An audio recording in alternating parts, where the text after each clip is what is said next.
This one on Viewer Game Analysis, I occasionally will get friendly and kind emails. You know, I'll get comments every now and then on the YouTube channel or Chessable or Patreon where I would probably say 1 in 15 comments are really nasty. But to get an email like I got for this game, it honestly, to me, it cancels out so many of those nasty emails when you know that the content that you're creating is actually bringing joy to people and helping them play better chess. These are the types of things I really appreciate to hear. And as you submit games, let me know, and I'll be happy to share your story. And I personally appreciate it. So I'll share some excerpts of the email here. So it starts with, "I'm a big fan of your videos. Thank you for the great explanations.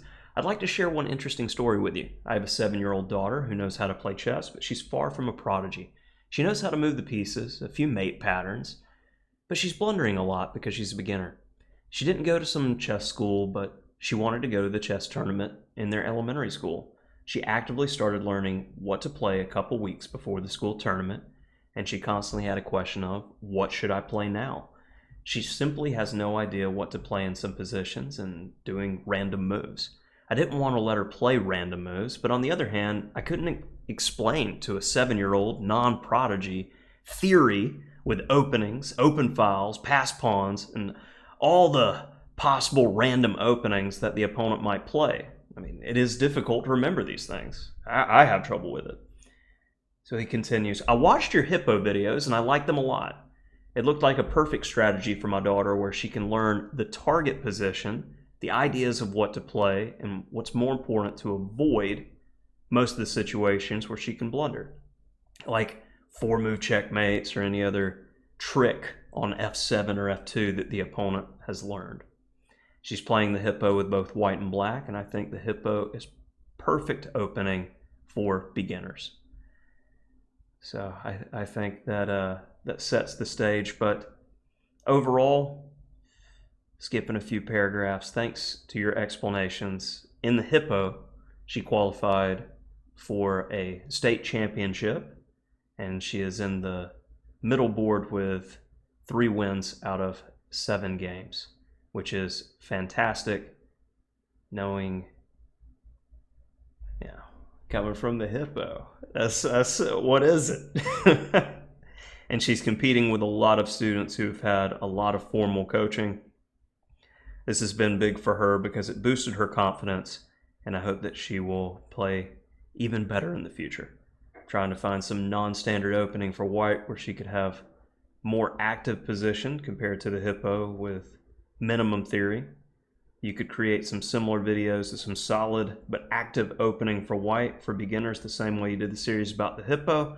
That would be fantastic and help us a lot. And I'll see what I can do on that.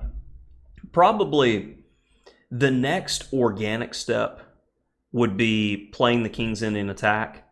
And I'm a big fan, I always have been a big fan of structural orientation with openings when working with beginners.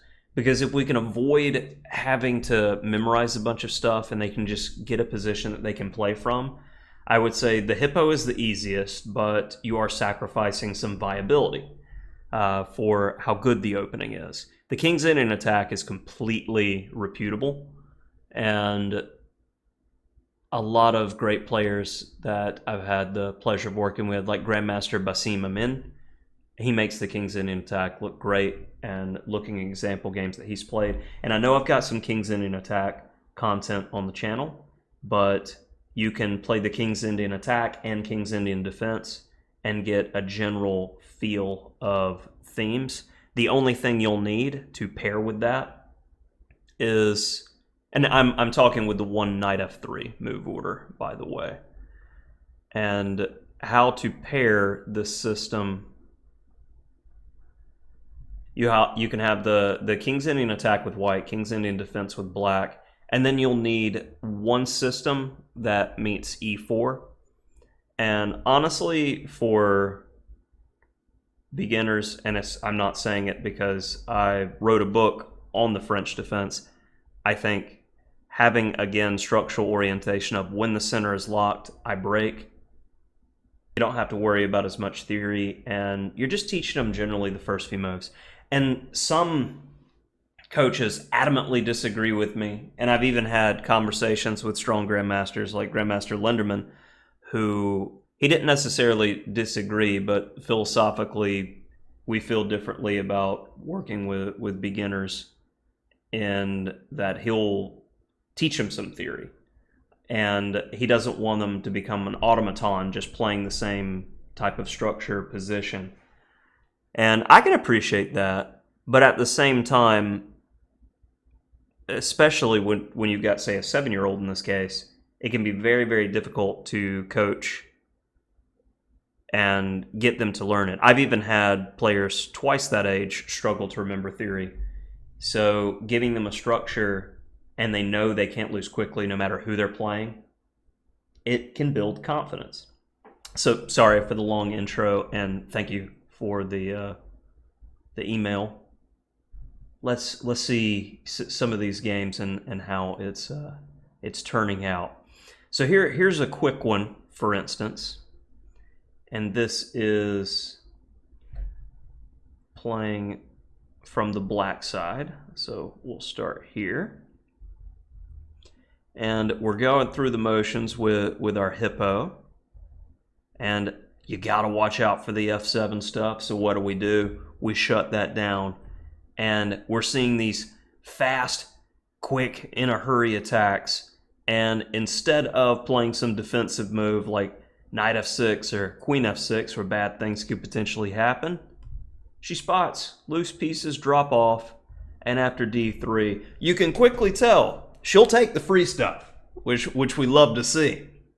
So that's one quick example game of how it could be bad news when facing a well-prepared hippo player who will take the free stuff. So this game's a little bit more in-depth when we get B3 kicking things off. And again, double fianchetto.